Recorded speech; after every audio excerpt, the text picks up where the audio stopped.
एक ऐसे वक्त की कल्पना कीजिए जब दुनिया के ज्यादातर कोनों में ज्ञान बस कुछ गिने चुने लोगों की जागीर हुआ करता था। ठीक उसी दौर में भारत की धरती पर ज्ञान का एक ऐसा सूरज उगा जिसकी रोशनी ने पूरी दुनिया को रास्ता दिखाया। ये कहानी है नालंदा की, उस यूनिवर्सिटी की जिसने सच में दुनिया को बदल कर रख दिया। हाँ, बिल्कुल। ऑक्सफोर्ड या हार्वर्ड के बनने से सदियों पहले पूरब में ज्ञान का एक ऐसा प्रकाश स्तंभ था जो दुनिया भर के ज्ञानियों को अपनी तरफ खींचता था। ये सिर्फ कोई इमारत नहीं थी, आप यूं समझिए कि ये दुनिया की पहली रेजिडेंशियल यूनिवर्सिटी थी जहां हजारों छात्र और टीचर एक साथ रहते थे, पढ़ते थे और मिलकर ज्ञान की सीमाओं को आगे बढ़ा रहे थे।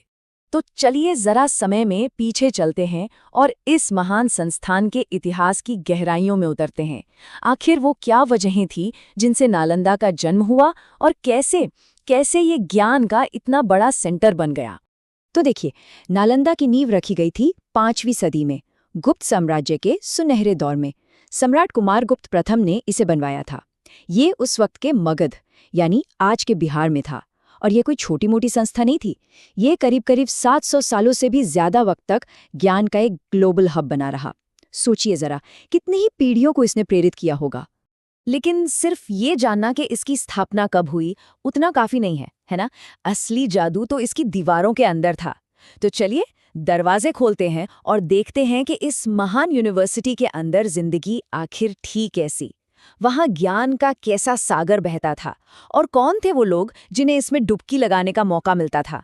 जो बात नालंदा को वाकई में सबसे अलग बनाती थी वो था इसका करिकुलम। मतलब ये सिर्फ बौद्ध धर्म की पढ़ाई का सेंटर नहीं था। अरे नहीं, यहाँ तो दर्शन और तर्कशास्त्र से लेकर गणित, खगोल विज्ञान, मेडिसिन और यहाँ तक कि सर्जरी, कला, मतलब ज्ञान का एक पूरा ब्रह्मांड बसा हुआ था। ये रूहानी और दुनियावी दोनों तरह के ज्ञान का एक कमाल का संगम था। और हाँ, यहाँ एडमिशन लेना कोई बच्चों का खेल नहीं था। नालंदा में दाखिले के लिए गेट पर ही बड़े बड़े विद्वान बैठते थे और एक बहुत ही मुश्किल मौखिक परीक्षा लेते थे। कहते हैं कि 10 में से सिर्फ 2 या 3 छात्र ही इस परीक्षा को पास कर पाते थे। इसी से ये तय होता था कि यूनिवर्सिटी के अंदर सिर्फ उस जमाने के सबसे तेज और काबिल दिमाग ही कदम रख पाएं। नालंदा का दिल थी उसकी लाइब्रेरी धर्मगंज, जिसका मतलब है सत्य का खजाना। ये कोई एक बिल्डिंग नहीं थी, बल्कि 3 बड़ी बड़ी कई मंजिला इमारतों का एक कॉम्प्लेक्स था, जिनके नाम भी बड़े खूबसूरत थे: रत्न सागर, रत्नोदिधि और रत्न रंजक। इनमें लाखों हाथ से लिखी पांडुलिपियां थी। मतलब उस समय इंसान ने जितना भी ज्ञान बटोरा था उसका शायद ये सबसे बड़ा खजाना था। 7वीं सदी में चीन से एक मशहूर विद्वान और यात्री आए थे, ह्वेनसांग। उन्होंने सालों तक यहाँ पढ़ाई भी की और पढ़ाया भी। उन्होंने नालंदा के बारे में लिखा था, यहाँ के हजारों शिक्षक उच्चतम योग्यता वाले लोग हैं और उनका आचरण एकदम शुद्ध और बेदाग है। अब ह्वेनसांग के ये शब्द खुद ही इस बात का सबूत है कि नालंदा का माहौल कितना असाधारण और प्रेरणा देने वाला था। नालंदा ने कई महान विद्वानों को जन्म दिया। माना जाता है कि महान खगोल शास्त्री और गणितज्ञ आर्यभट्ट का भी नालंदा से एक गहरा नाता था। ह्वेनसांग जैसे इंटरनेशनल स्कॉलर्स ने यहाँ से ज्ञान लिया और फिर उसे पूरी दुनिया में फैलाया। यहाँ सिर्फ भारत से ही नहीं, बल्कि कोरिया, जापान, चीन, तिब्बत और तुर्की जैसे देशों से भी छात्र पढ़ने आते थे। लेकिन हर सुनहरी कहानी में एक दुखद मोड़ भी आता है। नालंदा की कहानी में भी एक ऐसा काला अध्याय आया जिसने सब कुछ बदल कर रख दिया। साल था 1193। तुर्क सेनापति बख्तियार खिलजी की सेना ने इस महान ज्ञान के केंद्र पर हमला कर दिया। ये हमला सिर्फ एक इमारत पर नहीं था, ये ज्ञान की पूरी एक परंपरा पर हमला था।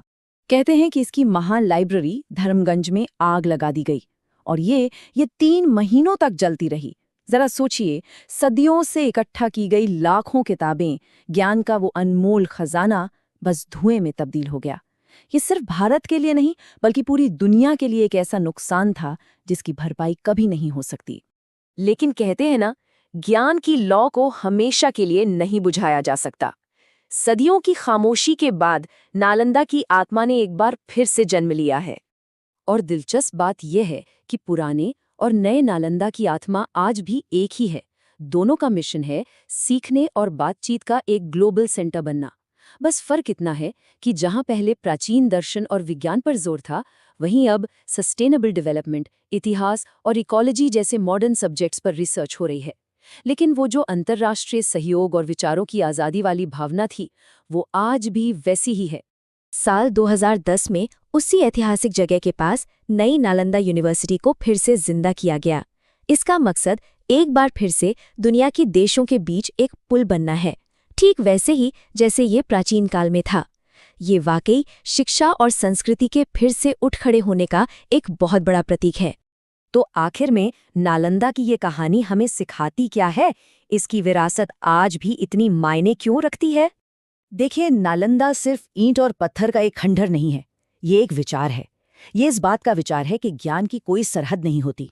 ये अंतर्राष्ट्रीय सहयोग से और खुली बहस से फलता फूलता है। तो सवाल ये उठता है कि आज की इस आपस में जुड़ी हुई दुनिया में नालंदा की ये भावना हमें ज्ञान की खोज के बारे में क्या सिखा सकती है? ये एक ऐसा सवाल है जिस पर हम सभी को सोचना चाहिए।